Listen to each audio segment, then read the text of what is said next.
Price எல்லாம் ஒரு விஷயத்தை பேசுவோமா? வசனத்தின் அடிப்படையில் நான் எதை செஞ்சாலும் எனக்கு சக்ஸஸ் ஆக மாட்டேங்குது. நானும் நிறைய ட்ரை பண்ணுறேன், மாறி மாறி நிறைய விஷயங்களை எதுலையா ஒன்றுல சக்ஸஸ் ஆகிடலாம் அப்படின்னு சொல்லிட்டு நிறைய ட்ரை பண்ணுறேன். ஆனால் எனக்கு எதுவுமே வாய்க்க மாட்டேங்குது. உங்கள் வீட்டில் கூட இல்லை ஃப்ரெண்ட்ஸ் சர்க்கிளில், ஃபேமிலி சர்க்கிளில் இவனும் என்னென்னவோ பண்ணுறாங்க, ஆனால் எதுவுமே வாய்க்க மாட்டேங்குது. இவங்களுக்கு எதுவுமே நிரந்தரமாக எதுவும் செட் ஆக மாட்டேங்குது அப்படின்னு உங்களை பேசலாம். அப்படிப்பட்ட ஆளா நீங்கள்? You might be youngster or a middle age person, இல்லை நிறைய வருஷங்களை நீங்கள் கழிச்சவங்களாக கூட இருக்கலாம். ஆனால் இப்படி ஒரு திங்கிங் உங்களுக்கு இருக்கா? வசனம் சொல்லுறது, சோம்பேறி ஒரு ஆசீர்வாதத்தையும் பெற மாட்டான், ஆனால் சுறுசுறுப்புள்ளவன் கை செல்வத்தை குளிக்கும். இந்த வசனத்தின் அடிப்படையில் நீங்கள் பார்த்தீங்க அப்படின்னா எனக்கு எதுவுமே சக்ஸஸ் ஆகலை நீங்கள் சொல்ல முடியாது. You are a successful person. ஏன் தெரியுமா? ஒரு விஷயத்த பண்ணிட்டு அது நடக்கலைன்னொடனே நீங்கள் அதை கைவிடலை. நீங்கள் என்ன பண்ணுறீங்க? ஏதாவது ஒன்று பண்ணிக்கிட்டே இருக்கிறீங்க, இதை பண்ணலாம் அதை பண்ணலாம் அப்படின்னு சொல்லிட்டு பண்ணிகிட்டே இருக்கிறீங்க. இதுவே இது எல்லாராலையும் பண்ண முடியாது. இது ஒரு டிஃப்ரெண்ட் ஸ்பிரிட், ஒரு நல்ல ஸ்பிரிட் இருக்கணும். அது உங்களை ஏதாவது ஒன்று பண்ண வைக்கும், சுறுசுறுப்பாக உங்களை ஏதாவது ஒன்று செய்ய வைக்கும். You are a different person, you have different spirit, you have lot of potential. அது உங்களுடைய சக்ஸஸ். ஆனால் என்ன, எதுவுமே சக்ஸஸ் ஆகலை, அதுதான் விஷயம். ஆனால் சக்ஸஸ் ஆக முடியும். இந்த மாதிரி ஒரு ஸ்பெஷல் ஸ்பிரிட் இருக்கிற பர்சன் தான் ரொம்ப அட்டாக்ஸ் இருக்கும்.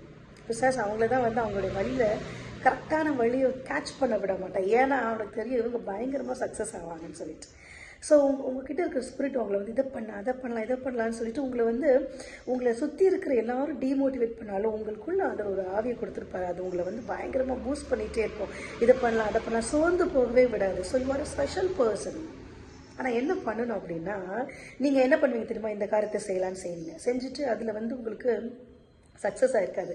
ஆனால் உங்களுக்குள்ளே இருக்கிற ஆவி, சரி ஓகே இதுலேருந்து ஒரு எக்ஸ்பீரியன்ஸை கற்றுக்கிட்டோம், அடுத்தது போகலாம் அப்படின்னு சொல்லி இப்படி you will gain lot of experiences. Of course you will gain experiences. நீங்கள் கோ த்ரூ பண்ணுற எல்லா விஷயத்துலையும் எக்ஸ்பீரியன்ஸை நீங்கள் you are gain it. But அது ஒரு தேவனை அறிந்த பிள்ளைக்கு பெருசாக அது தேவையில்லை. ஏன் அப்படின்னா, you are serving a God who knows everything. You are worshipping a God who knows everything. அதனால இதை செய்யலாம் அதை செய்யலாம் அதை செய்யலாம்னு போயிட்டு ஒரு 3 months 6 months அப்படி நீங்கள் எக்ஸ்பீரியன்ஸை கெயின் பண்ணுறதுக்கு பதிலாக நீங்கள் ஆண்டவர் பாதத்தில் உட்காந்து என்ன செய்யணும் ஆண்டவரே, நான் எது என்னுடைய ட்ராக் அப்படின்றது நீங்கள் கேட்டீங்கன்னா it will take time. Though it takes time, you will find out the correct path. உங்களுடைய ஸ்பிரிட் டிஃப்ரெண்ட்டாக அது உங்களை சீக்கிரமாக எதையும் விடவே வைக்காது. எல்லாத்தையும் உங்களை ஃபேஸ் பண்ணுவீங்க நீங்கள். Because you are a very successful person. நீங்கள் நினைக்காதீங்க நான் என்ன பண்ணாலும் எனக்கு சக்ஸஸ் ஆகலை. இல்லை, நீங்கள் எல்லாத்தையும் ட்ரை பண்ணுறது தான் பெரிய சக்ஸஸ். ஆனால் அது அப்படி ட்ரை பண்ணுறதுக்கு பதிலாக நீங்கள் ஆண்டோடைய பார்த்து உட்காந்து என்ன பண்ணணும் ஆண்டவரே அப்படின்னு அது டைம் எடுத்தாலும் பரவாயில்ல. நீங்கள் ஒன்றா பண்ணி 3 months இல்லை 1 year ஒரு எக்ஸ்பீரியன்ஸை கெயின் பண்ணுறதுக்கு பதிலாக நீங்கள் 3 months ஆனாலும் பரவாயில்ல ஆண்டவர் நீங்கள் எனக்கு சொல்லுங்கள் அப்படின்னு ஆண்டவர் பாதத்தில் உட்காந்து அந்த லைனை கரெக்டாக பிடிச்சிட்டிங்கன்னா அவங்களுடைய சக்ஸஸை யாரும் தடுக்க முடியாது. அப்போ நீங்கள் என்ன பண்ணாலும் வாய்க்கலன்னு சொல்கிறவங்களாம் வேறு மாதிரி பேசுவாங்க.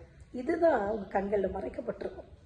சுறுசுறுப்புள்ளவன் கை செல்வத்தை குளிக்கும். உங்கள் கை ஏர்ன் பண்ணுற கை, நல்லா ஏர்ன் பண்ணுற கை, ஹை இடத்துக்கு போகிற கை. ஆனால் நீங்கள் எங்கே லேக் ஆறீங்கன்னா எதுன்னு கண்டுபிடிக்கிறதுல லேக் ஆறீங்க. அதை நம்மளால் பண்ண முடியாது. அதுக்கு you have to sit in the presence of God. You have to sit at his feet. அங்கே நீங்கள் உட்காந்தீங்க அப்படின்னா you will find the correct path. அதுக்கப்புறம் மற்ற எக்ஸ்பீரியன்ஸை கெயின் பண்ண அவசியமே இல்லை. ஏன்னா you are serving the omnipotent God. He knows everything.